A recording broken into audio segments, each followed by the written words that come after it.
Hey there, 8th graders, and welcome to today's Explainer. I am absolutely thrilled to be guiding you through this lesson today. We're going to tackle a skill that honestly is not just crucial for getting a great grade in English, but it's incredibly powerful for your entire life. We're talking about argumentative writing. Specifically, we're going to learn how to craft a rock-solid claim and plan out a highly structured argument. By the end of our time together today, you're going to know exactly how to make your voice heard with absolute clarity, purpose, and real impact. Okay, let's dive right in. So, think about this for a second. Have you ever just desperately wanted to change a school rule? I mean, maybe you think the lunch break is way too short, or perhaps you're super passionate about starting a mandatory recycling program on campus. We all have things we care deeply about and changes we want to see in the world around us. But how do you actually convince someone else, like a principal or a city council, to truly listen to you? How do you argue effectively without just sounding like you're complaining? Well, that is exactly what we are mastering today. All right, here is our quick roadmap for today's lesson. We'll be moving through Section 1, the power of an anchor, Section 2, what is a claim, Section 3, weak versus strong claims, Section 4, planning your supporting reasons, Section 5, clarity in your life, and finally, Section 6, the godly learner's philosophy. Section 1, the power of an anchor, grounding your ideas.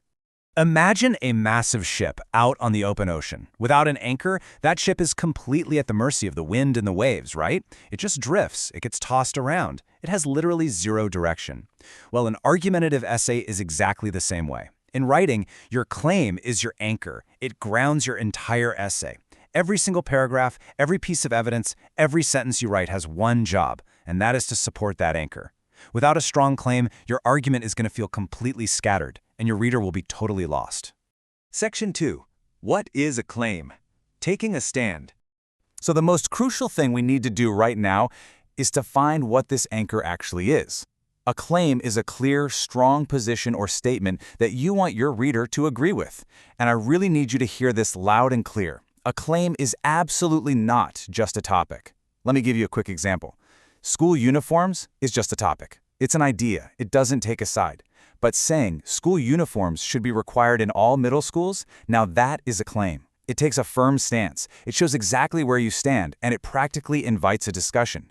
Your claim is the heartbeat of your essay's purpose. Section 3. Weak versus strong claims. Specificity is key. Okay, let's look at the difference between just having an okay idea and building an exceptional argument. Take this first example. Dogs are cool. I mean, sure, most of us probably agree, but as an argumentative claim, that is super weak. It's vague, it's just a general opinion, and frankly, it gives the writer nowhere to go. Now compare that to the strong claim. Dogs make excellent family pets because they are loyal, easy to train, and good for security. Do you see the difference there? The strong claim is highly specific, and more importantly, it gives you a complete roadmap for your essay. You know exactly what your next 3 paragraphs are going to be about: loyalty, training, and security. A strong claim literally does half the heavy lifting for your writing. Section 4. Planning your supporting reasons. Building the walls of your argument. Once your anchor is perfectly set into the ground, we have to plan the reasons that will actually hold your argument up. Here is a really simple 3-step plan to structure your logic. Step 1. State your claim clearly. For example, middle school students should have a longer lunch break. Step 2. List your reasons. Why do you believe this? Well, maybe because it improves focus in afternoon classes, it allows time for socializing, and it encourages healthier eating. Step 3. Find evidence. This is where you look for facts, solid research, or real-life experiences to back up your reasons. Ultimately, each of those reasons from Step 2 will become its very own body paragraph in your essay. Let's put this into practice with another example. Imagine your claim is, recycling should be mandatory in all cities. Your reason for this is that it reduces waste in landfills. But listen, a reason all by itself just isn't enough. You absolutely need Step 3. So your evidence is, city waste reports show recycling programs reduce landfill use by 40%. Boom! When your reason is directly backed by a solid, undeniable fact like that, your argument becomes incredibly persuasive. You aren't just stating an opinion anymore, you are proving a point. Section 5. Clarity in your life. Beyond the classroom. Now, why does all this actually matter? Being able to make a clear claim isn't just about getting an A on your English homework, I promise. It is a massive life skill. In the real world, clear claims help you stand up for what you believe in while remaining entirely respectful of others. And this whole concept actually has deep biblical roots. In Matthew chapter 5, verse 37, it says, "But let your yes be yes and your no, no." This is a direct command for clarity and honesty.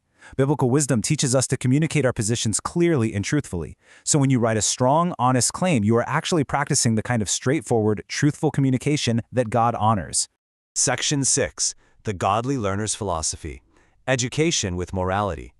Because here at HeroesMart Academy, we truly believe there is a much deeper purpose to your studies. We intertwine biblical morality with education, because education without morality can actually cause harm. Think about it for a second. If you learn how to argue brilliantly, but then you use that skill to deceive people or tear others down, what good is that knowledge? True knowledge and intelligence should help you make wise, God-honoring choices, rather than simply making you a more capable person. We want you to be capable for sure, but capable of doing what is right. And this idea is beautifully captured in Scripture. Romans chapter 8, verses 6 and 7 teaches us that keeping the mind spiritually minded leads to life and peace. As you learn these advanced academic skills like structuring argumentative essays and researching evidence, your mind should remain tightly tethered to God's truth. Writing a powerful essay is a tool, and we want you to use that tool to bring about life, peace, and truth in your communities. So the big takeaway from our Godly Learner's philosophy is this: we absolutely want you to pursue academic excellence, learn to write the absolute best essays possible. But at the exact same time, keep your mind centered on God. Always seek truth and wisdom in your research. And ultimately, use your newly sharpened communication skills to make righteous choices and stand up for what is right and true. That, my friends, is what it truly means to be a godly learner. Which brings us to your homework and my final question for you today. You need to write a claim about a school-related issue, list 3 supporting reasons, and identify a solid source for your evidence. So I have to ask you, what clear, God-honoring claim will you write for your school today? Is it going to be about how we treat one another? Will it be about improving our learning environment?